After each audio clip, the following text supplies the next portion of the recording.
The Republican Zone is brought to you by Drew Murray, a modern view from the Republican lens, covering local and national news, understanding that one size doesn't fit all when it comes to politics. The Republican Zone airs Wednesday from 1 to 2 p.m. and Saturday from 3 to 4 p.m.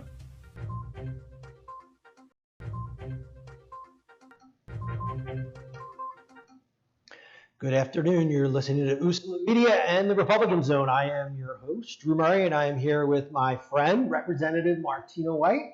Thank you for coming on. Absolutely. Happy to be here, Drew. And I'm saying Representative Martina White, but you're also the chairwoman of the Philadelphia GOP. Yes. And you are the first woman ever to head any party in the city of Philadelphia. Is that correct? Or any major party, at least? Yeah, no, that's 100% accurate. First female to get elected into the leadership to be the chair of the Philly GOP in its history, and it's a very great honor. There's so many wonderful people that are part of our organization from all across the city that I'm really happy to be a part of. No, I think it was incredible, especially I think should be noted that the Republicans were the first to elect a chairwoman. Yeah, Bob Brady, keep up, buddy, right? Yeah, Bob Brady. Yeah, the Democrats. Well, I don't know if Bob Brady's ever going to leave, so well, he I think retired from Congress and right continues. I wonder about that, though. I mean, after yesterday's performance, it looks as though the Democrat traditional machine, if you will, has officially died. Larry Krasner and what I tend to call the socialists have now taken over the Democrat Party.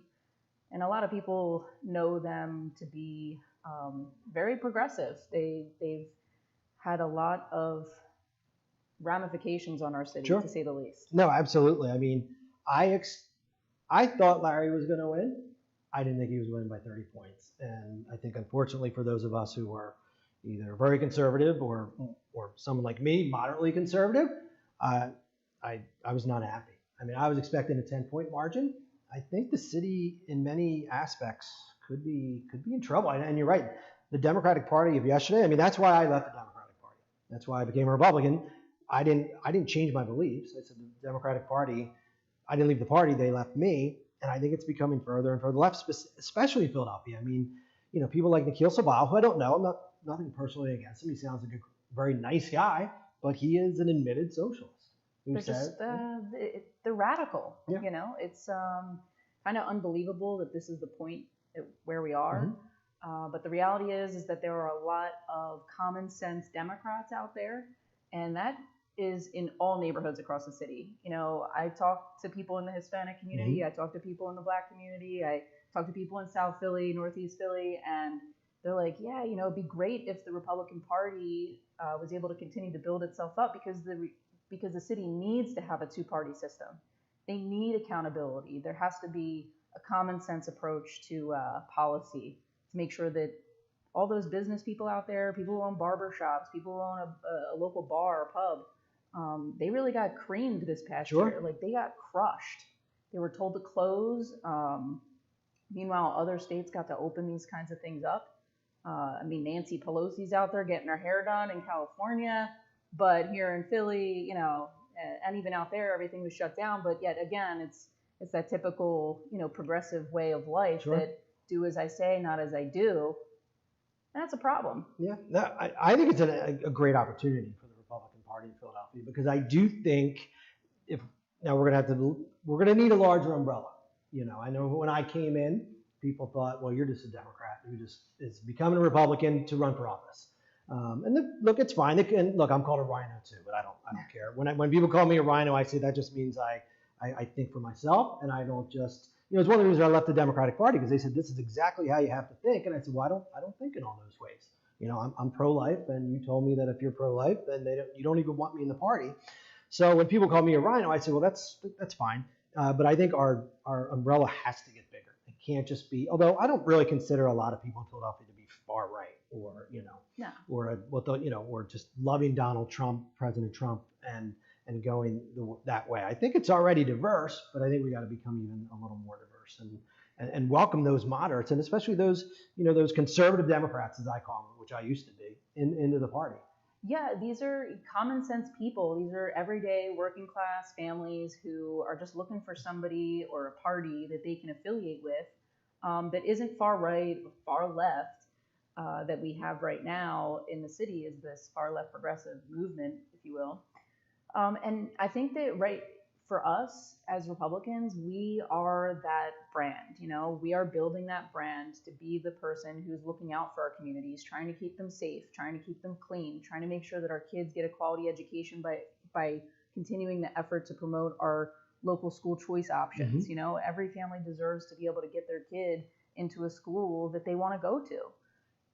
And not just that, but accountability is a major, major factor. How can we make sure that the Democrats are actually spending the money they claim to be spending in the communities that we know it's supposed to be spent in? And I think that has been an issue in the past, and it continues to be an issue now. I mean, after 60 years of Democrat rule, you'd think something would have changed by now, Sure. but unfortunately, that's again just not the case. And as a city, we really got to watch it now because, for better or worse, we're getting a lot of stimulus money. I think 1.4 billion, 1.5 billion. So, I think now you're a state legislator, but we need to make sure that the city of Philadelphia spends that money, number one, correctly, and I think somewhat quickly. Look, I wasn't in favor of the stimulus package overall, but look, it's done. The money's coming. I think we need to spend it, and I think if we're going to do it for the reason that it was done, we need to spend it now, and we need to get that money out into the community to get the economy back, because so many businesses, as you said, had to close down. And unfortunately, I was on a conference call the other day with a lot of high-level business leaders in the city of Philadelphia, and they were actually really talking poorly, not only about Larry Krasner, but about our mayor, saying we need to get people back. I live in Center City. We need to get people back in Center City. And right now, they don't want to come. And if they don't come, and this is a city issue again, we don't get the city wage tax. And right now, we're going to have, more than likely, I mean, it's not over. We have Chuck Peruto as our DA candidate, but it's going to be very tough to win in a 7-1 city. So we could very well have these policies. Look, we're not under any preconceived notion that it's not very challenging to win as a Republican candidate in the city of Philadelphia. We totally get it. But we already know what we've received from the left. Mm-hmm. All we're asking for is a chance to show you what we're made of. Big risks equals big rewards. And yes, it may, in your mind out there, you may be thinking, oh, it's a big risk to back a Republican. I can tell you right now, Chuck Peruto, look, he was a Democrat. Mm-hmm. He came over to our party. He said, I want to leave a legacy behind for, what I stand for. And it's not just about, making sure that people get a fair trial by defending them when they've been accused of a crime, which every citizen in America is entitled to, a fair trial. But also to make sure that there is balance in our justice system, that those who are committing crimes and who are basically a drain on our community, endangering our innocent children, murderers, aren't getting off scot-free, that they are being held accountable, that they're being charged with the proper type of crime charges. And that's where I think Chuck is at. He's more of the moderate kind of guy. Sure. He's a common sense approach. He understands there needs to be reforms, just like Republicans in Harrisburg, did a lot of criminal justice reforms over these past few years. We actually led on a lot of those things with Jordan Harris and Joanna McClinton. I know they've been prominent spokespeople here in the city, but even across the state, we've seen Republicans advocating for those types of reforms.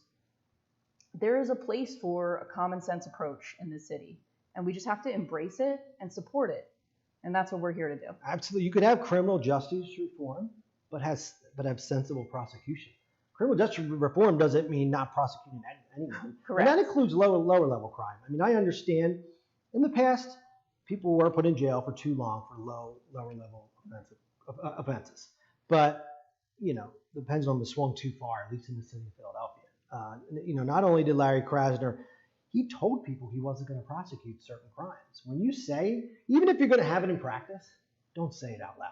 Just practice it. You basically told people we're not going to prosecute these crimes. So that, in essence, in the city of Philadelphia, made it legal.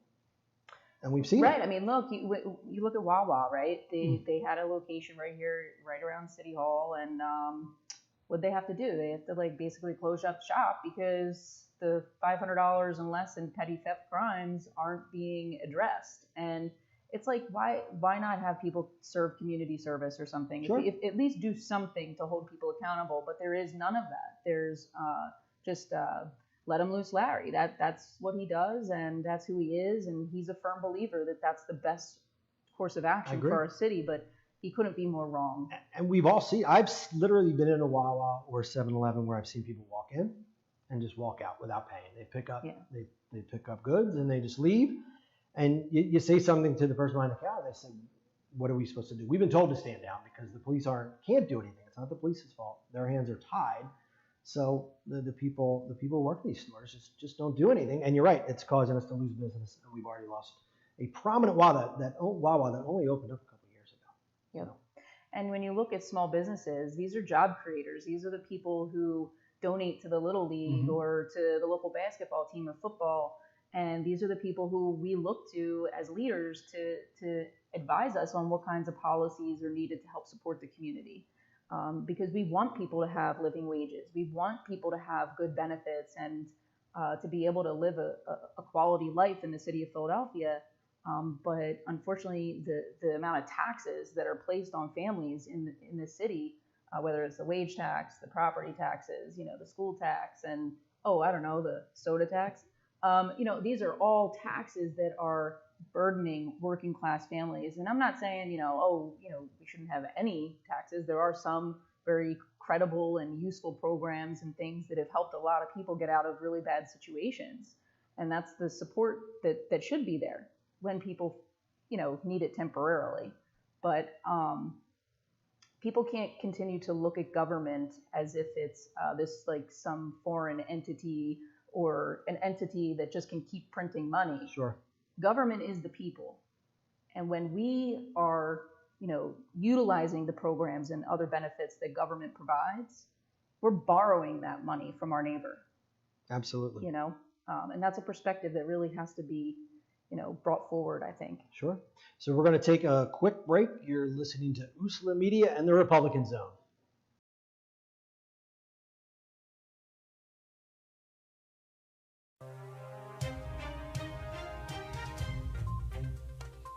The Republican Zone is brought to you by Drew Murray, a modern view from the Republican lens, covering local and national news, understanding that one size doesn't fit all when it comes to politics.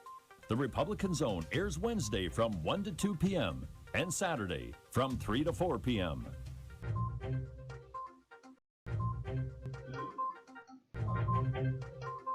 Welcome back. You're listening to USALA Media in the Republican Zone. I am here with Representative Martina White and also Chairwoman of the Republican Party, Martina White. I got to give both titles, especially since I think, the chair of the Republican Party is Chairwoman of the Republican Party is what is up there. I mean, we're talking about, we talked a lot about Larry Krasner, which if you've ever watched my show, I talk about Larry Krasner at least for 10, 15, 20 minutes a show. I think those of us in the Republican Party, even though Republicans were disappointed in yesterday's election, but there was some good news. There were 2 questions, and I don't know if it's official yet, are the 2 top questions on the ballot which were endorsed as a yes by the Philly GOP. Are they officially passed, or are they still counting the votes? So according to Penn Live, I believe it was, I saw an article earlier that they were sufficiently satisfied that it was official, but we're not sure. We're still waiting for Chester County and Philly to finish up their votes, but I think in Philly, at least, we definitely did our best, as we always do. But statewide, those 2 provisions, those 2 ballot referendums were a check on the executive powers of our government. Well, why don't you explain what they were? Sure, so basically, the First Amendment said, the governor shouldn't have unilateral power over emergency declarations, and that the General Assembly should be allowed to end those. The second question said that you can only have an emergency declaration, Governor, for 21 days on your own, and then you have to come back to the General Assembly, which is the People's House, and get permission to extend it or even have input from us as to what should be included in it. That is so utterly important because I'm sure there are so many small businesses that experienced L&I knocking at their door this past year saying, you've got to shut down right now in compliance with the governor's emergency declaration orders. And it doesn't really matter to the governor whether or not you needed that money in order to pay for food for your family. What they did was egregious, and something that I'm very, very grateful and thankful that the people of this Commonwealth recognized that there was a significant concern with that level of power being placed in one person. We now make sure that after this ballot referendum passed, you can be assured that the General Assembly will continue to speak on your behalf. Now, it's funny, if you asked me 2 years ago, if this question was on the ballot 2 years ago, I would have voted no, because I think the governor does need emergency power. But even I would never have thought that he could have done it for this long, number one. Right. And I guess none of us would have known that. So I voted yes on both, even though 2 years ago I would have said no. But Governor Wolf he wouldn't stop. I mean, there was some common sense measures that the legislature was trying to do. One example I'll give, because it affected me personally and I was pulling my hair out, I was trying to get a home appraisal done. Oh, yeah. Because the interest rates were so low. I was like, I'm going to refinance my home. So I did everything, all the paperwork, and I couldn't get an appraisal. The only state, there was only one state in the whole country that would not allow appraisals, and it was the state of Pennsylvania. And that was part of what you and the legislature were trying to do. Just allow something like that. We can open something safely, so we're not completely destroying the economy and having a horrible effect on so many people. And he said no. Yeah, and it wasn't even like, no, let me think about it, for a little bit here. It was like a flat out no, not happening, and shut it down now. Even, I mean, it's maybe not the best example in the city of Philadelphia, but I'm sure many people experienced their firearms. They weren't able to actually go to the store to purchase a firearm because the governor wanted to shut them down.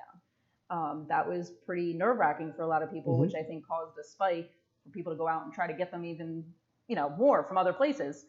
But it was scary there for quite some time. But in terms of the real estate transactions, there were people who actually went homeless because they had sold their home already. Exactly. And then they went to go and close on their new house, but they couldn't because the transaction was not permitted. There was the construction industry across the board, across Pennsylvania, had been shut down, which, if anybody knows anything about construction and infrastructure, an ideal time to save a ton of money is when there is no cars on the road. But he, unlike a majority of the United States, he shut it down and said absolutely not. So that just destroyed jobs. And then when you went to go get unemployment compensation, well, forget it. You try to call the unemployment comp line, which is under the governor's purview. There's either no answer or a busy signal, or when you do get a hold of somebody, they're like, oh yeah, we'll take a little note of your situation and get back to you with no timeline on when that'll happen. So you really were stuck up a creek. And there was no transparency on how he decided what was an essential business. Oh my goodness. Zero transparency. Correct. And again, I'm very much a moderator, so I'm not putting down Democrats, but Democrats always espouse transparency. Sure. But when the legislature went to him and said, well, tell us how you are making these decisions on what is an essential business, well, they're also proponents of science, so you know how that goes. But where was the science when the Department of Health Secretary put a whole bunch of our COVID positive seniors back into nursing homes, where it exacerbated the problem? And again, the situation you're describing. Absolutely. What are small businesses supposed to do in these situations? Unemployment compensation. How are you supposed to access these resources when no one's picking up the phone? And I'm not out to bash anybody or anything like that.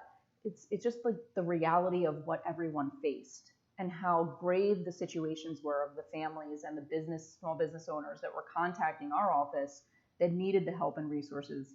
And we're sitting there wondering, why isn't the governor getting on this stuff? Well, exactly, and he didn't stop paying himself. He didn't. His No, job is essential, I guess. You know, every business is essential when Exactly. it's providing for your family and for other people's jobs, you know. And we saw that very, very abruptly when the supply chains got all disrupted when it came to food. Everybody's grocery store shelves were, you know, basically empty. We had a huge toilet paper problem. Like these are real situations that people face because of the disruption in the supply chain. And long-term effects. So there's still supply chain issues with lumber. Yes. And with steel. I don't know if you're building a house, but your material cost has probably literally doubled because they have, you know, these policies have long-term effects, and we're going to be dealing. And some of them had to be done. I'm not saying we shouldn't have shut down in any matter. That is right. not Of course. by any means what I'm saying. In fact, I agreed with the governor for probably the first month. And then when I saw the legislature, when I saw people like you going to him and saying, let's look at some common sense areas and ways that we can open up some of this economy, it was a no. And you tried to shut it down. Was it at least twice? Would it be a vote? What? Yeah. So the process was, well, first off, we passed a ton of legislation to try to put it on his desk to at least speak on behalf of the people, but it was ignored. He vetoed every piece of legislation, didn't want us to open up real estate, didn't want us to open up the construction industry, all of those types of things. And then finally, we just got to a point where we were so desperate, we're like, okay, well, then we're just going to, you know, we're seeing all of these arbitrary decisions being made, then you're not providing us with the transparency that's needed in order to make good decisions. You're not telling us what your game plan is, how you're making the decisions on COVID positive patients that are being put into nursing homes. Like these are real things that were happening. And so we just said, look, we gotta put a stop to this. So we tried to pass legislation to end the emergency declaration, which is permitted in the law that authorizes the governor to act in an emergency capacity. But the Supreme Court, when it was challenged, because we never presented it to the governor because it's not required under that law, as far as we were concerned. But so it went to the Supreme Court, and because there's a liberal activist court there, they sided with the governor against the members of the House and the Senate, and then so that gave the governor just carte blanche authority to just keep going and rolling with whatever he wanted to do. Well, unfortunately, the current court seems to think they're supposed to legislate and not just interpret the laws. They're actually legislating from the bench, which brings up, you know, another good point. So Kevin Robson, that was our when I say our, the Philly GOP endorsed candidate. Yes. So he did win. That's a huge election. It's an extremely important election.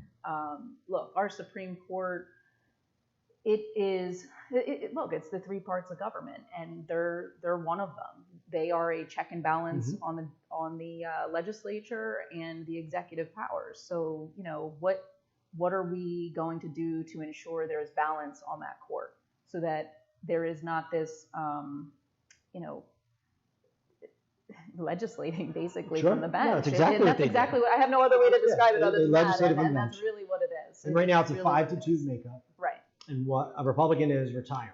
Am I remember that correctly? Yeah. So it would just keep it as is, 5-2 instead of 6-1. Right. So it might be in many ways the most important election. I mean, I would say Chuck Fruto as a DA is the most important in Philadelphia. Yeah, locally. But as a state level, it is the most important election.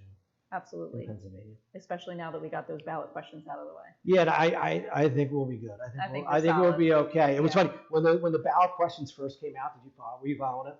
I think Allegheny County came in first, so it was like 75% no.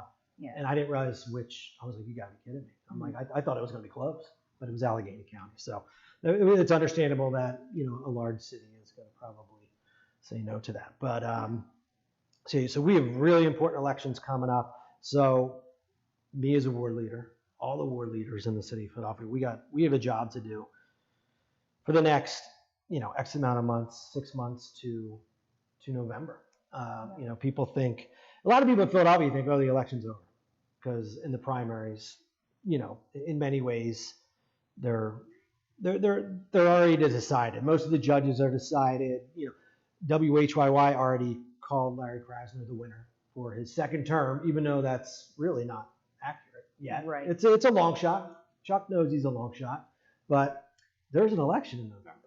I really have a lot of faith in Philly people. You know, we're the hometown of underdogs. Look, you were an underdog. And I was an underdog. We took it to them, won the seat, and maintained it for the past 6 years. And trust me, they have tried their darndest to get me out. I serve the people in my district, and I love this Commonwealth. I love the city of Philadelphia. I only want to see it succeed, and for the people to be able to have a great life here. Absolutely. And I think a lot of people, unfortunately, the turnout yesterday was awful. It was 20%. It was abysmal. And, you know, that's something you deal with in every election, but this was really an important election. The only way Carlos Vega was winning was a large turnout. So I am hoping that a lot of people who weren't paying attention to the primary now look to November and say, you know what, we actually do have an opportunity. And as a Democrat, I can vote for a Republican. As a Republican, I can vote for a Republican. Right. And hopefully maybe even we get more. Number one, we got to get a lot of Republicans back. We lost 7,000 because 7,000 Republicans became Democrats just to vote out Larry Krasner. We got to get all them back, and we need more. So we're coming up on our next break. We'll be back in a minute. You're listening to USALA Media and the Republican Zone.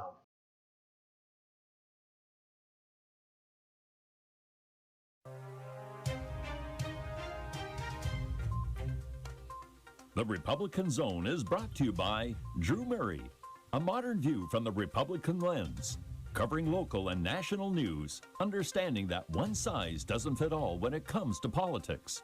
The Republican Zone airs Wednesday from 1 to 2 p.m. and Saturday from 3 to 4 p.m.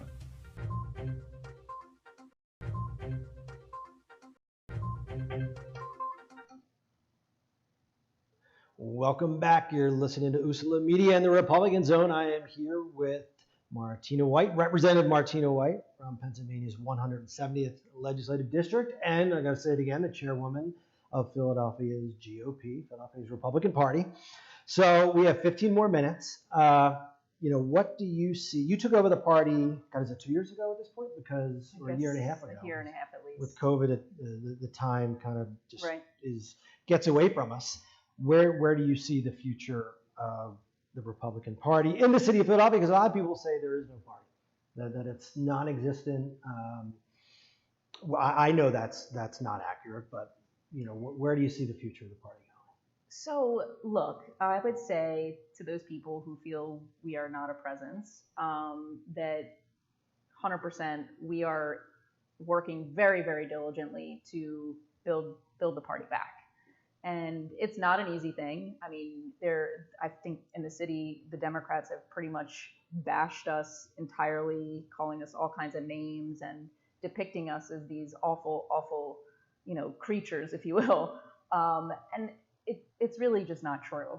And we have to continue to advocate for our own shared values. Mm-hmm. There are so many people out there who understand the history of the Republican Party, our diversity, and I know that the city, look, it's like 30%, 34% Caucasian, and the remaining part of the city is it's a majority minority city.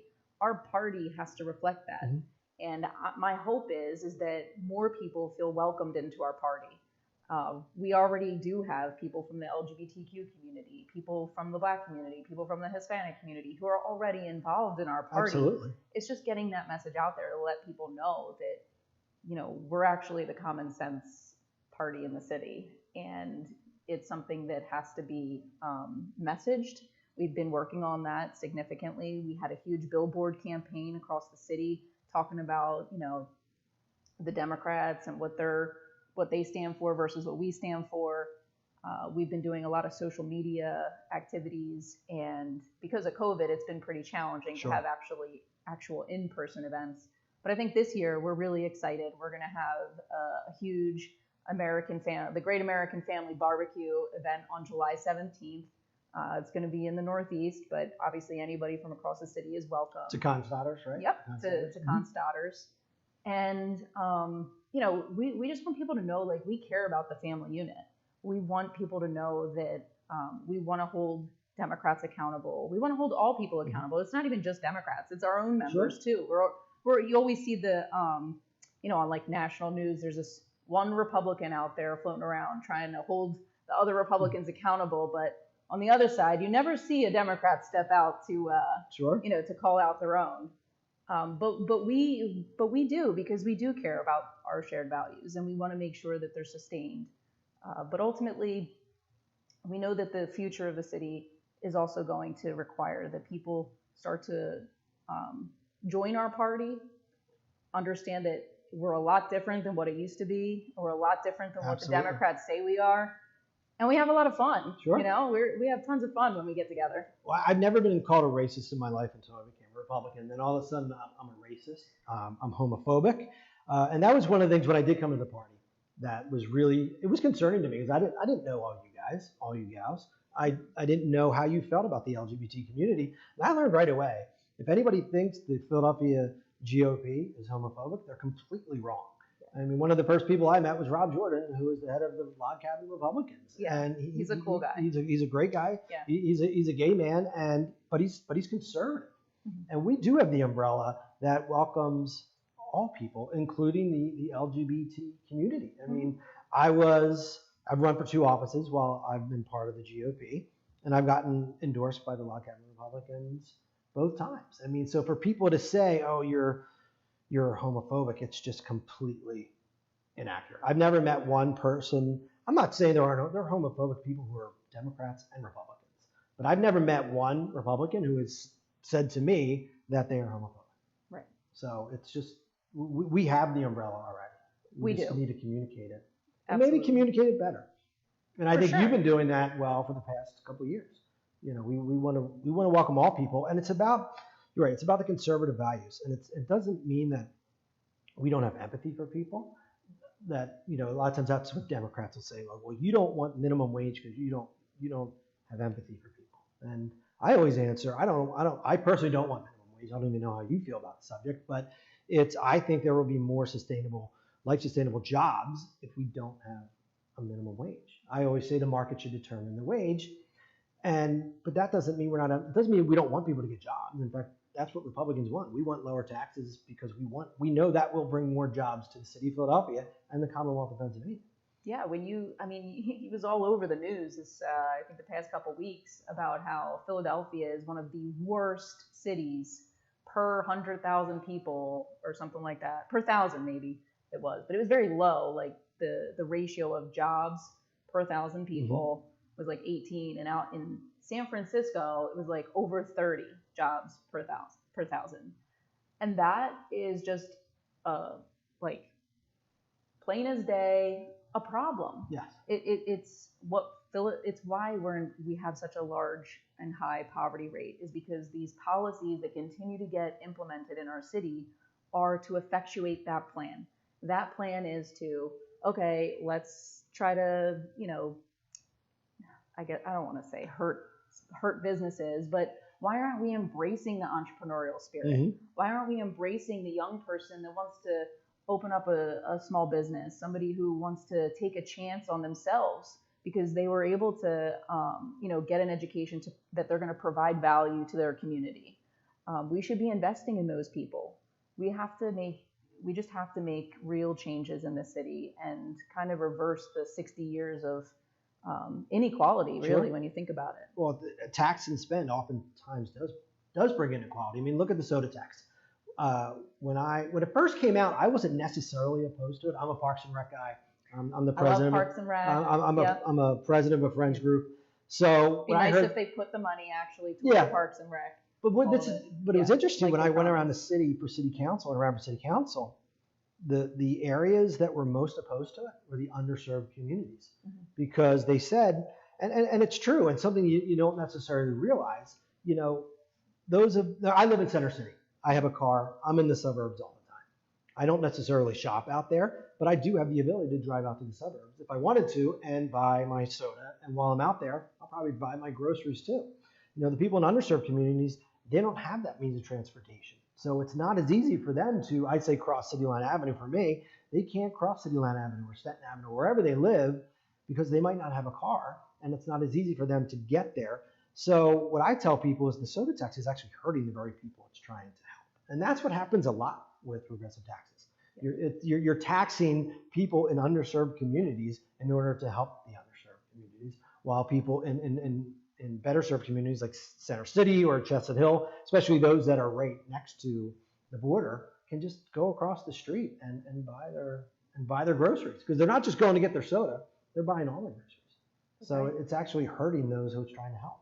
Yeah, it's just a shame, and it's such a hypocrisy of the left that they continue to claim to be helping to serve those that are maybe in difficult scenarios, when the reality is that they're just placing them in a position where, I want to say the liberal, well-to-do people that want to tell everybody else how to live their life, that they're the ones that are benefiting from all of the programs that get implemented, versus the community members who actually know what their communities need locally.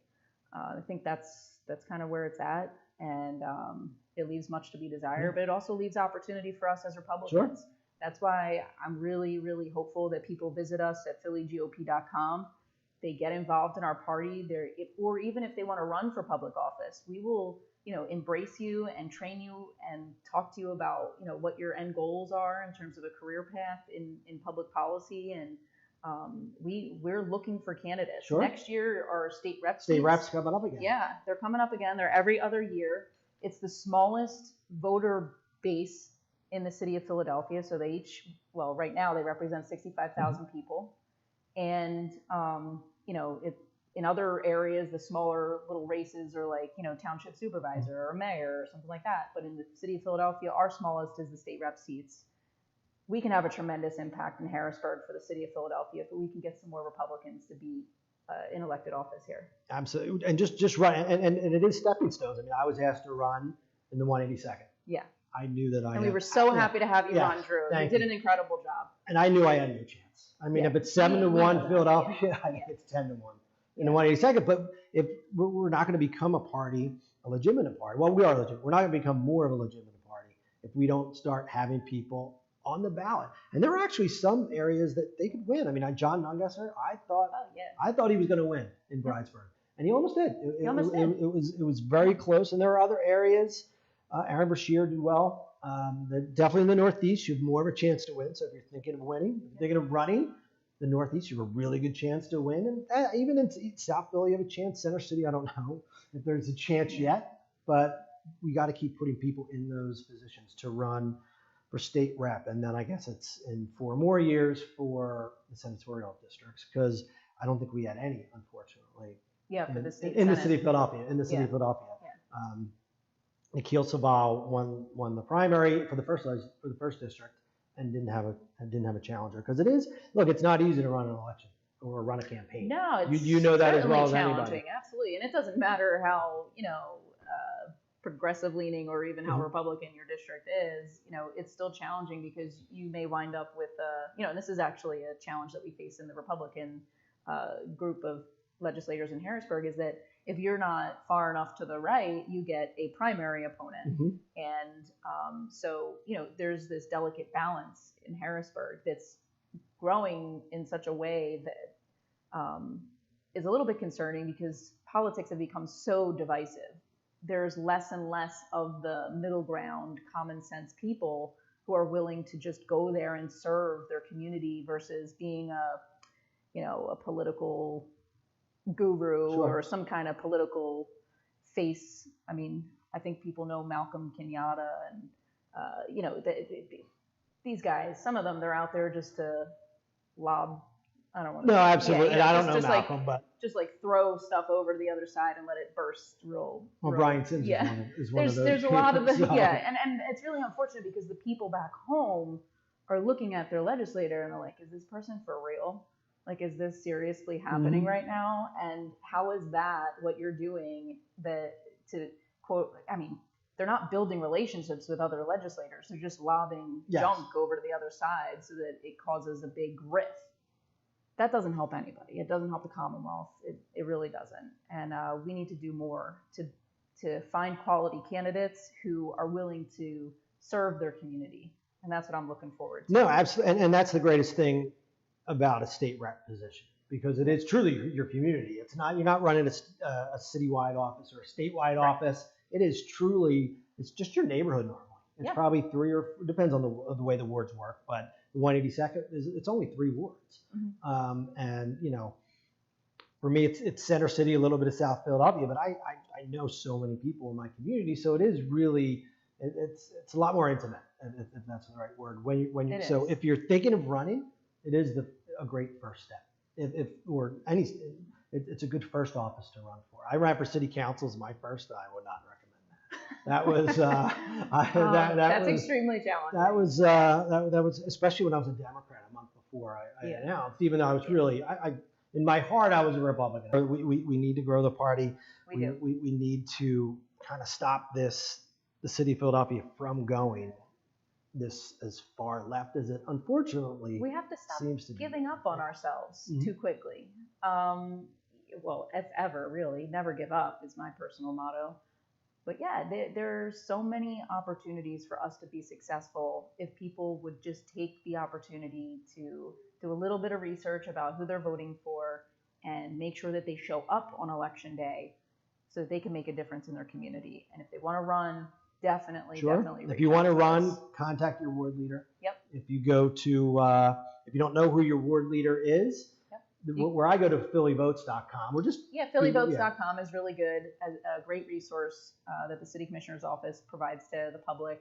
I would always say, again, phillygop.com if you want to volunteer and get involved in the party, if you want to run for public office, or even if you want to contribute to our efforts here in the city. Sure. And go to Constaters. Oh yeah, come to Constaters and have a good time. It's going to be on July 17th, and it starts at 4:00. It's $100 per person, and you could also sponsor the event if you like. And there's different levels that we'll be releasing as well. But if you touch base with us, we'll be happy to get you more information. All right, great. I think talking about a party is the best way to sum things up. So thank you, Martina, for coming on my show. It was awesome. We'll have to have you on again soon. Yes. Thank you, Drew. It's been great. No, thank you. So you've been listening to USALA Media and the Republican Zone. Have a great afternoon.